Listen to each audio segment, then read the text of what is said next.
오늘 우리에게 주시는 하나님의 말씀은 시편 143편 1절부터 12절까지 말씀입니다.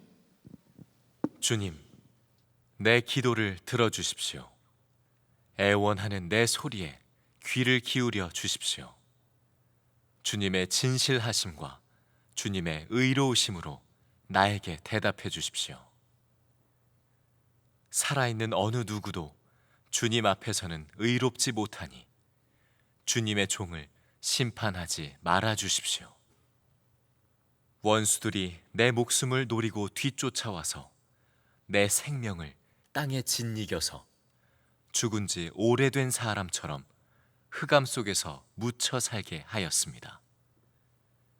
내 기력은 약해지고 놀란 심장은 박동조차 멎어버렸습니다.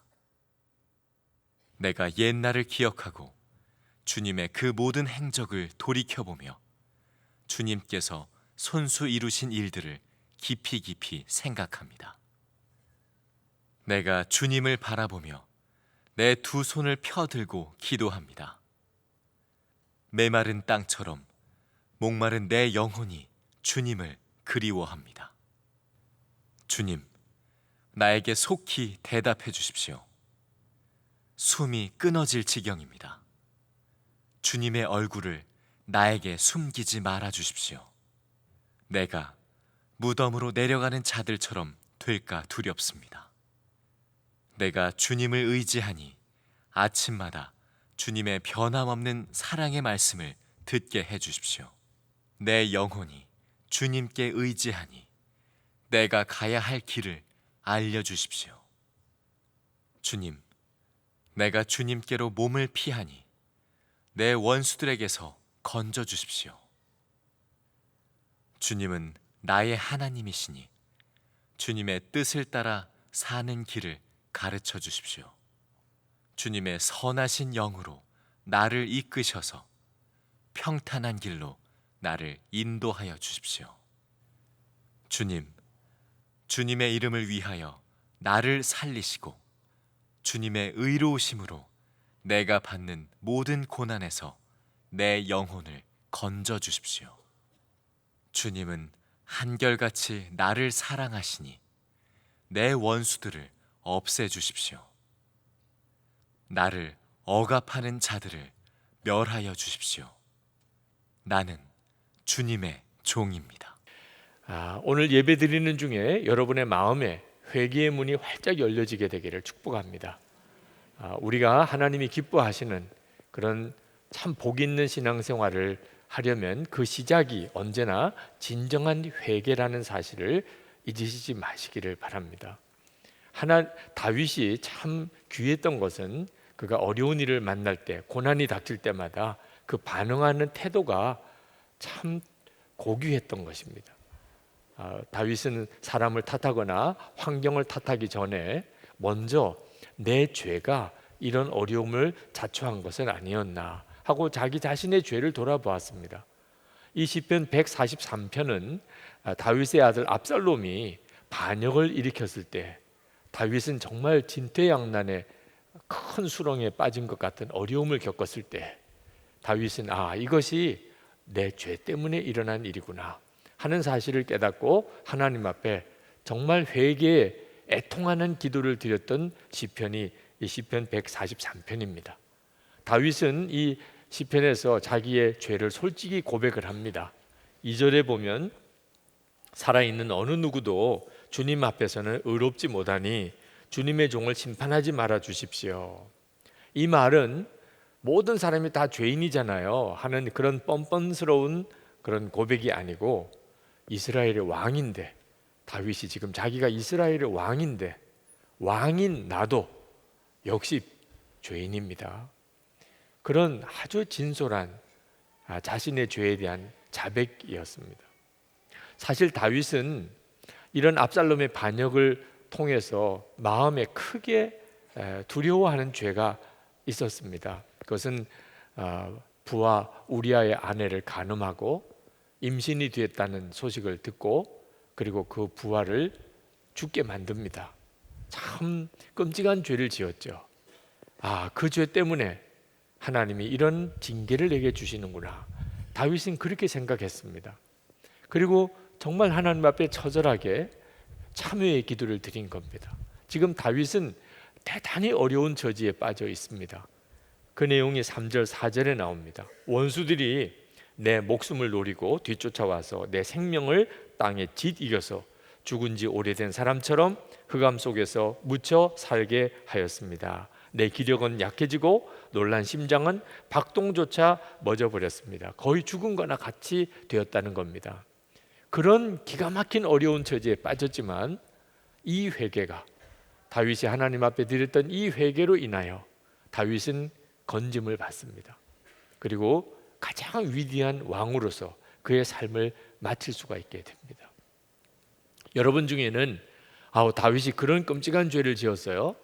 저는 그런 정도의 사람은 아닙니다. 사람을 죽였다거나 무슨 간음을 했다거나 저는 그런 죄인이 아닙니다. 그렇게 생각하시는 분들도 있으실 겁니다.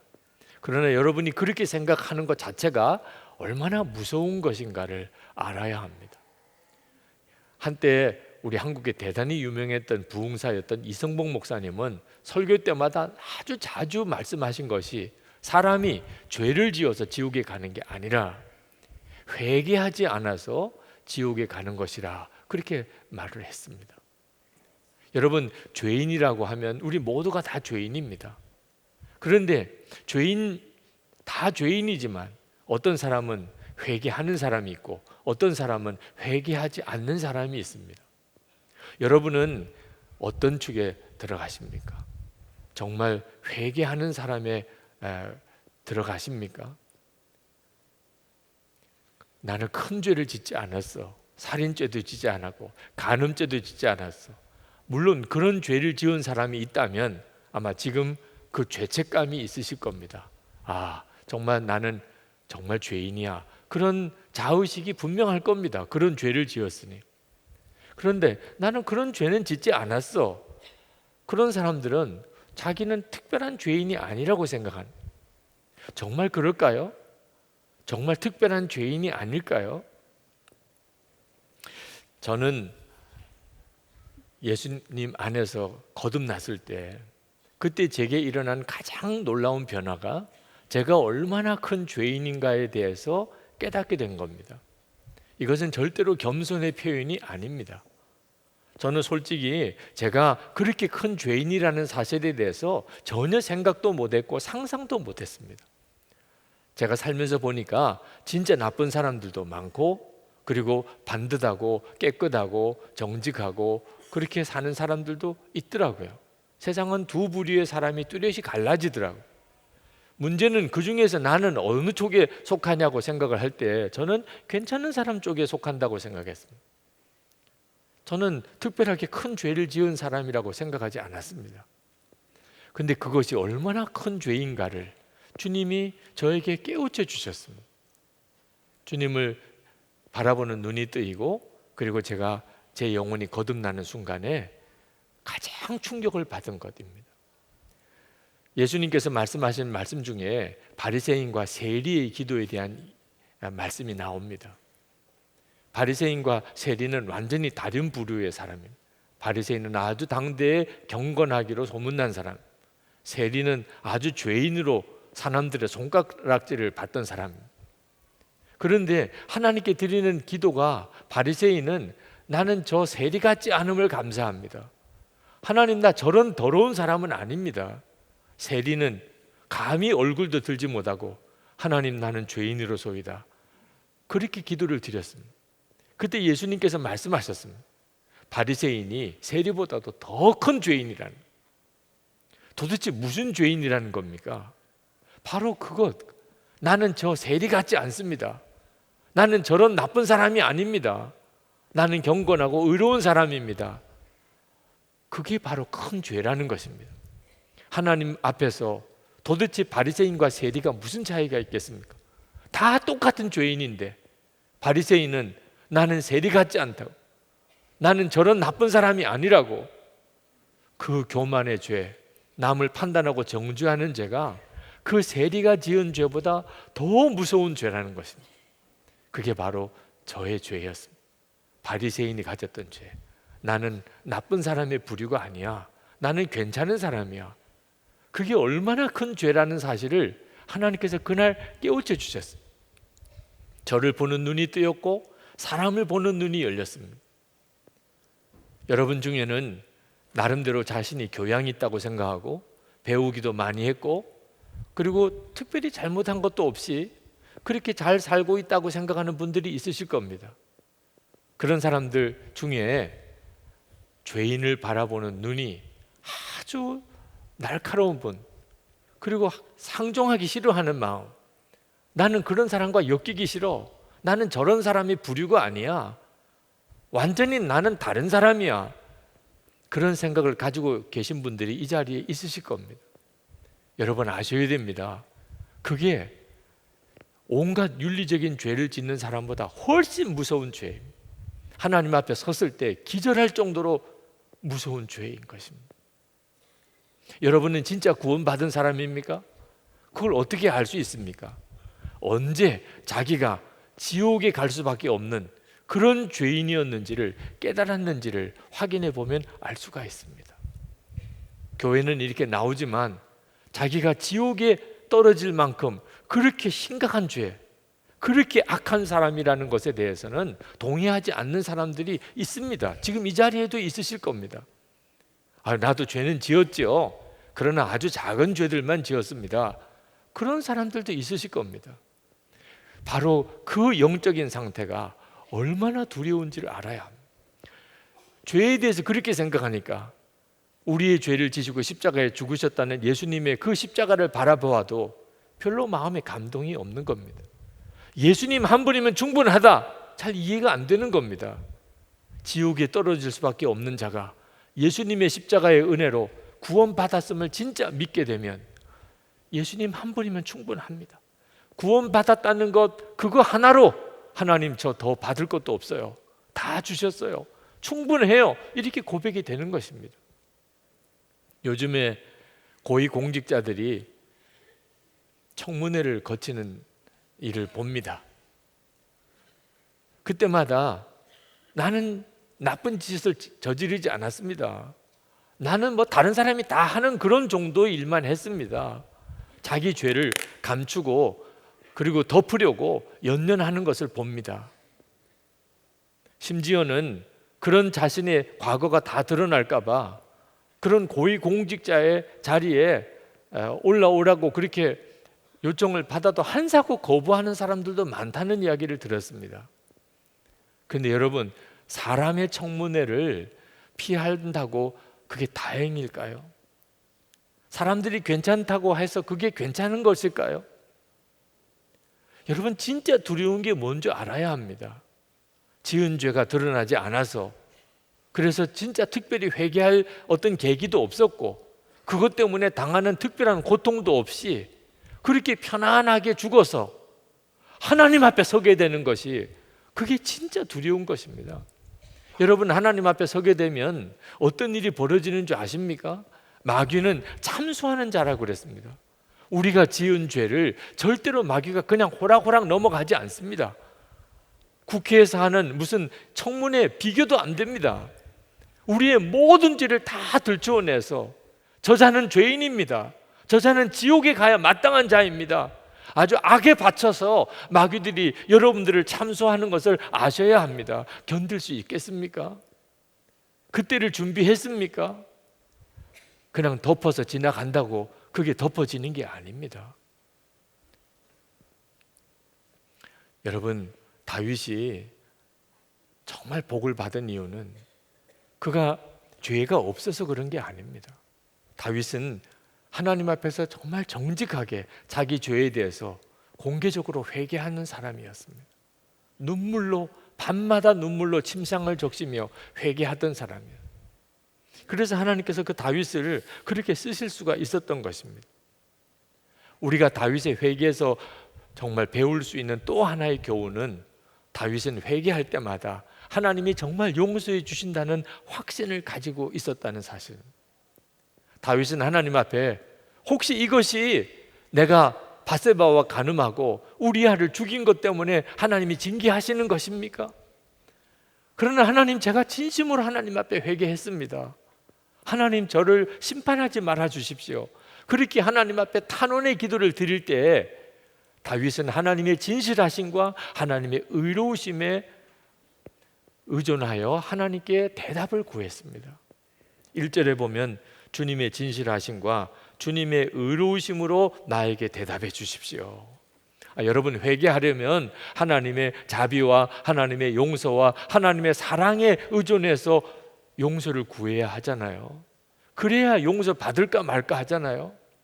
하나님의 진실하심과 의로우심에 의존해서 하나님께 회개하면 그거 어떻게 감당하겠습니까? 하나님의 진실하심과 의로움이 얼마나 크신데 그 앞에서 자기의 죄를 드러내놓으면 그게 얼마나 무서운 일입니까? 그런데 어떻게 다윗은 하나님의 진실하심과 의로우심 앞에서 하나님의 용서를 구한 것입니까? 그것은 다윗이 하나님은 죄를 지으면 징계하시지만 회개하면 반드시 용서하시고 구원해 주신다고 약속하셨다는 사실을 분명히 알았기 때문에 하나님이 약속하셨습니다. 하나님의 진실하십니다. 하나님의 의로우십니다. 그러면 약속하신 것을 반드시 지키시는 하나님이란 뜻 아닙니까? 하나님은 이스라엘 백성들에게 반드시 지키라고 십계명을 주었습니다. 그러나 그 계명을 지키지 못했을 때 어떻게 할 것인가? 하나님은 하나님 앞에 나와서 속죄를 받을 수 있는 속죄 제사 규정을 만들어 주시고 그런 속죄 제사를 드릴 수 있는 성소도 하나님이 규정으로 만드셨습니다. 다시 말하면 하나님은 우리가 죄를 짓고 하나님 앞에 회개하면 돌이킬 수 있는 방안을 이미 약속하셨다는 거예요. 신명기를 읽어보면 하나님의 계명을 지키는 자에게 복을 약속하셨습니다. 하나님의 계명을 어기는 자에게 하나님이 무섭게 그를 징계하실 것에 대해서 말씀하셨습니다. 나라도 잃어버리고 이민족에게 포로로 잡혀가게 하실 거라고 그랬어요. 그러나 그들이 포로로 잡혀간 그곳에서라도 자기들의 죄를 깨닫고 하나님 앞에 회개하면 하나님은 반드시 그들의 죄를 용서하시고 그리고 구원하여 다시 돌이켜 돌아오게 해 주실 것이라 그렇게 약속하셨습니다. 솔로몬이 성전을 다 짓고 하나님 앞에 일천 번제를 드리고 그리고 하나님께 드렸던 솔로몬의 기도의 가장 중요한 내용이 무엇인가? 하나님, 이 이스라엘 백성이 하나님 앞에 범죄하고 난 다음에 그들이 징계를 받았을 때 그들이 깨닫고 하나님 앞에 이 성전에 와서 자신의 죄를 고백하고 회개하면 하나님께서 반드시 그들을 다시 용서하시고 그리고 다시 세워주세요. 다시 구원해 주세요. 그게 솔로몬의 기도였습니다. 역대하 6장에 나옵니다.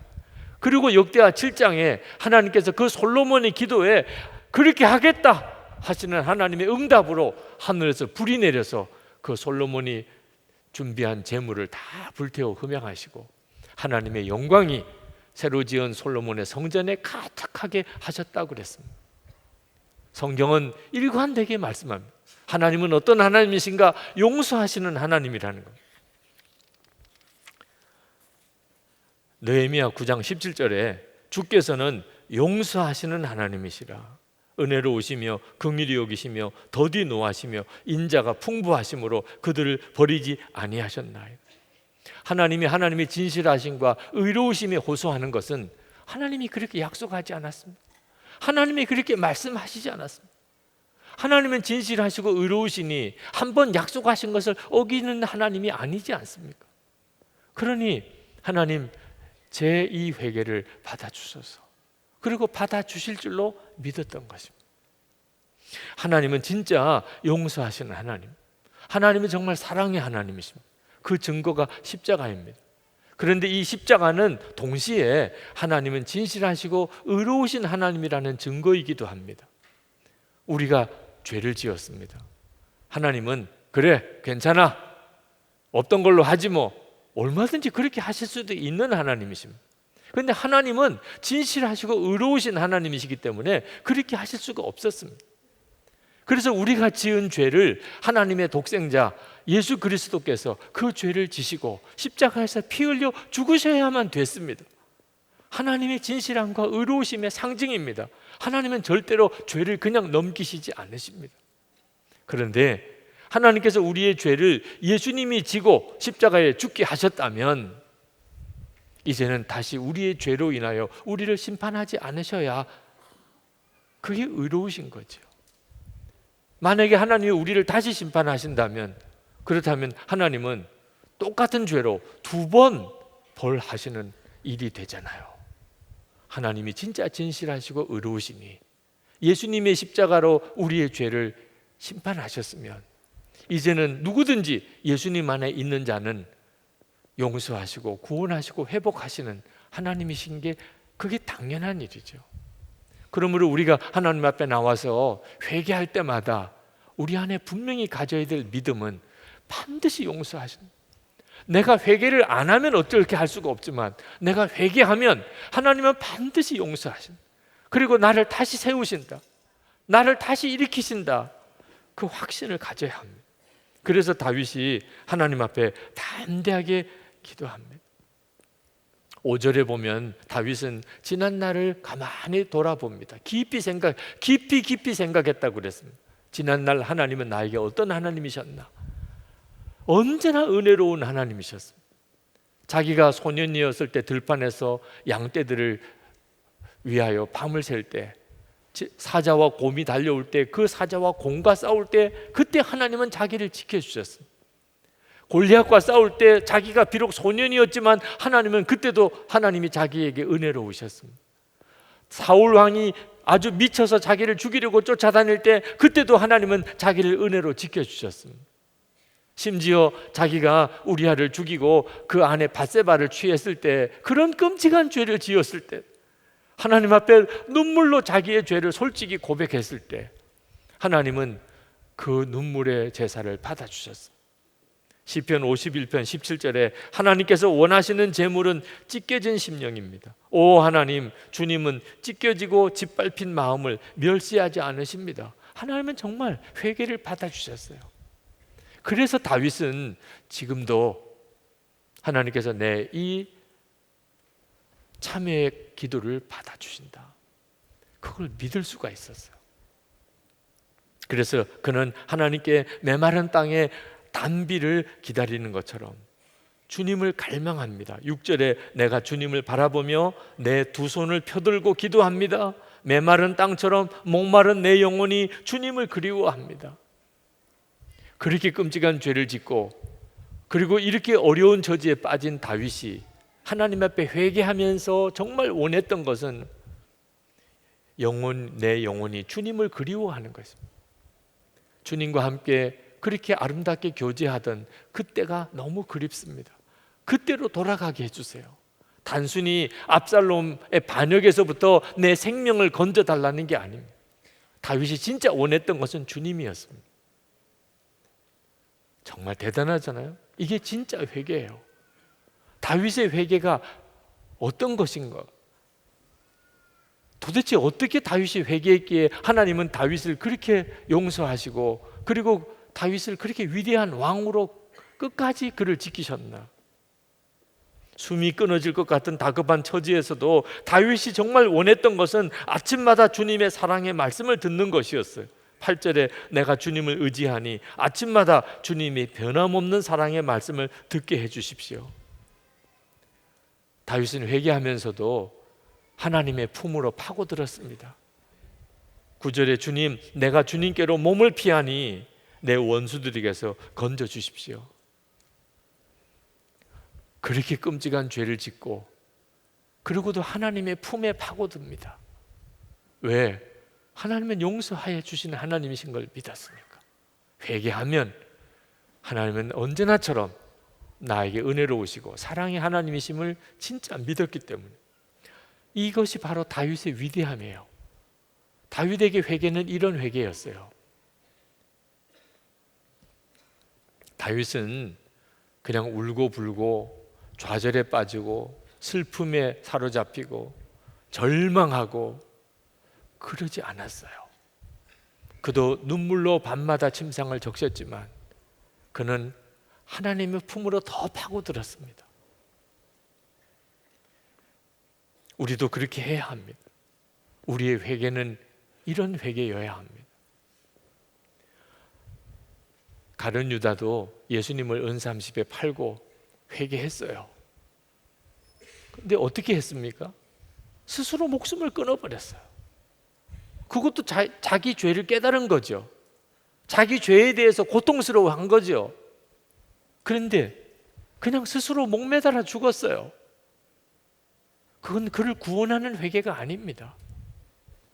하나님이 우리에게 원하시는 회개는 우리를 절망시키려고 하심이 아닙니다. 회개하면 반드시 받아주신다. 그걸 믿으라는 거예요.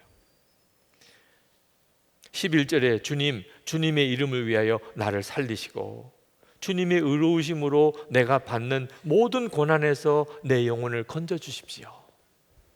하나님은 약속하신 하나님, 용서하시겠다고, 언제나 회복해 주시겠다고 약속하신 하나님, 그 약속의 의로우심을 믿는 거예요. 12절에 이렇게 마지막으로 고백합니다. 주님은 한결같이 나를 사랑하시니. 이게 죄 지은 사람이 회개하면서 드리는 고백이에요. 주님은 한결같이 나를 사랑하시니 나는 주님의 종입니다. 여러분 중에 여러분 자신에 대해서 절망하시는 분이 있으십니까? 아마 여러분이 어떤 절망 가운데 있는지 모르지만 저처럼 저 자신에 대해서 절망하기도 쉽지 않으실 겁니다. 저는 진짜 저 자신에 대해서 절망한 사람, 목사고 3대째 목사고 성경도 많이 알고 늘 설교하는 사람이면서 어째 그렇게 똑같은 죄를 반복해서 짓고 똑같은 잘못을 그렇게 돌이키지 못하는가? 저는 제가 저 자신이 싫었어요. 제가 목사라는 것 자체가 너무 부끄러웠어요. 하나님 앞에 설 때가 너무 두려웠어요. 저는 저 자신에 대해서 정말 절망했었습니다. 그런데 저에게 변화가 있었어요. 정말 하나님의 은혜였습니다. 내가 아는 십자가의 복음이 단순히 내 죄만 사하는 복음이 아니고 예수님과 함께 죽고 예수님으로 사는 복음이라는 사실을 알게 된 것입니다. 예수님 십자가에 죽으실 때 나도 죽었다는 거예요. 하나님께서 너가 죽었다는 사실을 인정하라. 그 말씀을 저 자신에 대한 절망이 없었다면 저는 받아들이기 어려웠을 거예요. 꼭 그래야만 됩니까? 꼭 죽어야만 됩니까? 그랬을 거예요. 근데 저는 저 자신에 대해서 너무나 절망했기 때문에, 도무지 구제불능이었으니까 제가 죽었다는 게 저에겐 너무 기쁜 소식이었어요. 아, 내 옛사람이 이미 죽었구나. 이제 비로소 예수님이 내 생명이 되시는구나. 그 사실을 믿음으로 받아들이고 고백할 때 얼마나 울었는지 몰라요. 한편으로는 너무 기쁨이고 그동안에 죽지 않는 자아로 살았던 것에 대해서 너무나 애통함으로 하나님 앞에 눈물로 기도했습니다. 그것이 주님이 원하는 회개였어요. 그리고 제 영혼이 살아났어요. 24시간 주님을 바라보는 눈이 뜨이고 제 안에 거하시는 주님을 바라보게 되고 그리고 주님 안에 거하는 법을 배우게 되면서 비로소 제 삶의 변화가 일어나게 된 것입니다. 여러분, 고난 중에 계신 분이 있습니까? 삶의 기가 막힌 어려움 중에 빠져 있는 분이 계십니까? 진정한 회개가 여러분을 있는 그 자리에서 건져냅니다. 하나님 앞에 정말 구하세요. 성령님만이 무엇이 문제인지 깨닫게 해주실 수 있습니다. 도대체 무엇이 문제이길래 내 삶에 이렇게 어려운가? 개인의 심령도, 가정도, 여러분의 일터도, 또 여러분이 속해 있는 교회 공동체 안에도 도대체 무엇이 문제이길래 하나님의 말씀이 이루어지기보다 마귀가 역사하는 것이 훨씬 더 많은가? 까닭이 있습니다. 회개해야 될 것을 진짜 회개하지 못하고 있으면 주님도 어떻게 역사하실 수가 없는 것입니다. 그러나 회개하면 반드시 하나님이 살려내십니다. 십자가가 그 보증입니다. 우리 안에 오신 성령께서 그 보증입니다. 회개하면 반드시 주님이 우리를 살리십니다. 10번 넘어지면 11번 일으키십니다. 100번 쓰러져도 101번 주님이 다시 일으켜 세우십니다. 그래서 회개를 해도 담대하게 주님의 품에 안길 수 있는 겁니다. 히브리서 10장 19절에 그러므로 형제들아 우리가 예수의 피를 힘입어 성소에 들어갈 담력을 얻었나니 담력이라고 그랬습니다. 예수의 피를 힘입어. 성소는 어딥니까? 속죄함을 받는 곳입니다. 우리가 어떤 죄를 지었든지 회개를 해도 담대하게 주님의 품에 파고들 수 있는 이유가 뭡니까? 십자가의 은혜 때문이고 우리 안에 계신 성령께서 보증이신 것입니다. 아, 나는 큰 죄 지은 게 별로 없는데 뭘 도대체 회개하라고 하는 거야? 그렇게 생각하시는 분이 있다면 여러분의 죄를 하나님 앞에 가서야 깨닫게 되지 않게 되기를 바랍니다. 이건 정말 끔찍한 일입니다. 주님, 제가 저 자신의 죄에 대하여 깨닫게 되기를 원합니다. 제 눈이 뜨이기를, 제 영혼이 살아나고 제 영혼이 잠든 데서 깨어나기를 원합니다. 여러분 정말 지금 그렇게 기도하시기 바랍니다. 지금 성령께서 상하고 통회하는 마음을 주시는 것이 그것이 축복입니다. 이 사람이 진짜 죄에서 벗어난 사람인가? 그 사람이 자신의 죄를 고백하는 것을 보면 알 수 있습니다. 사도 바울은 나는 죄인 중에 괴수라고 그랬습니다. 어떤 사람은 나는 큰 죄가 없어, 그런 사람도 있습니다. 누가 정상이고 누가 비정상입니까? 주님, 제게 온전히 구원받은 그 영혼을 주십시오. 그 눈이 뜨이게 해 주옵소서. 그래서 하나님과 사이에 가로막힌 것이 해결되게 해 주옵소서. 오늘 이 시간이 그 시간이 되기를 축복합니다. 우리 찬송을 부르면서 주님 앞에 다시 한번 우리의 마음의 기도를 올려드리면 좋겠어요. 주님, 정말 애통할 마음 주소서. 회개할 마음 주소서. 우리 다 자리에 일어나셔서 190장 찬송을 같이 부르시고 기도하겠습니다.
여러분 이 시간에 기도하실 때 하나님과 사이에 가로막힌 것이 있습니까?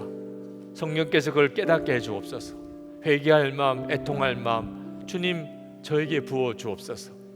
하나님께 드리는 이 회개가 반드시 나를 죄에서 깨끗하게 하고, 그리고 하나님은 반드시 나를 이 수렁에서 건지시고 회복시켜 주심을 확신하게 하소서.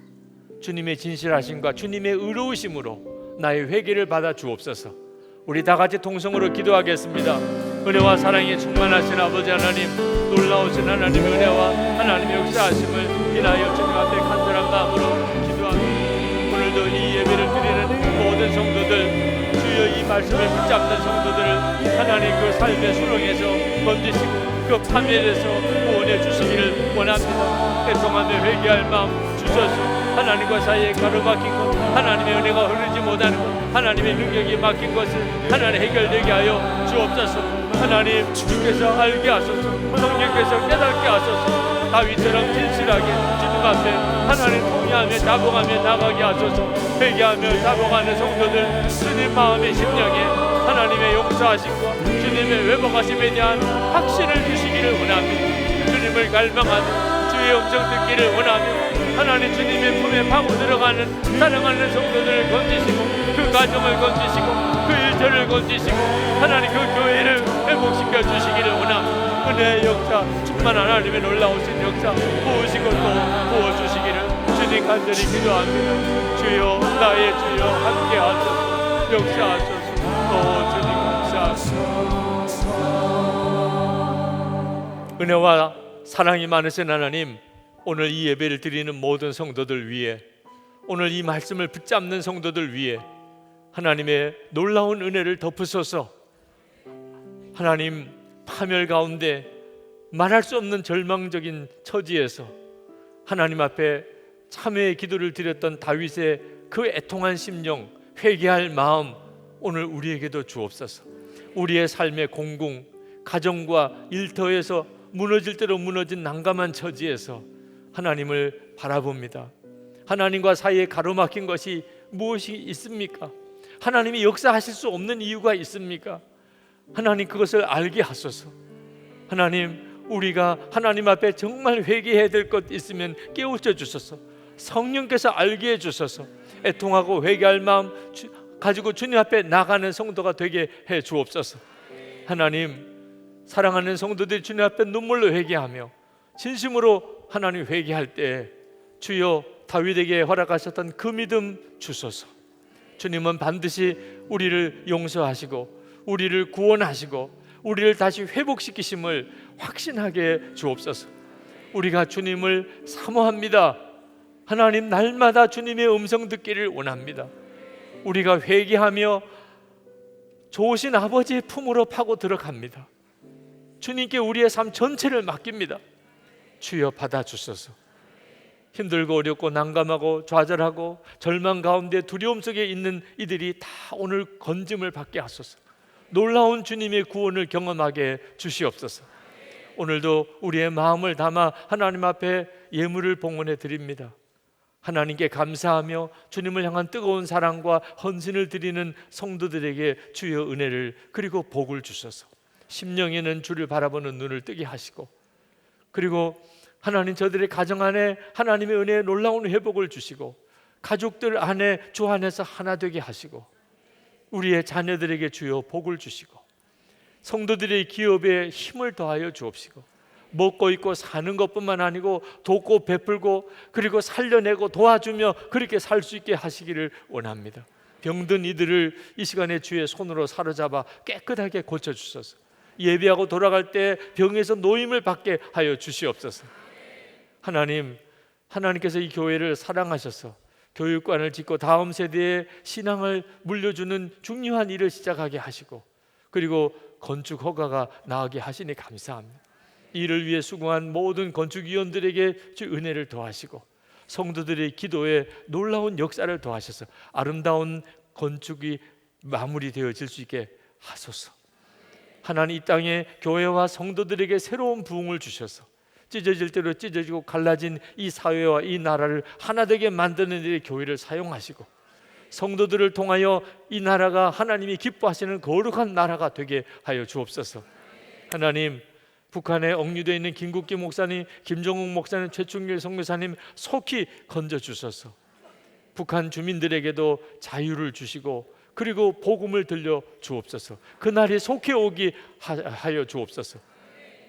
세계 열방에 있는 선교사님들을 하나님의 손에 부탁합니다.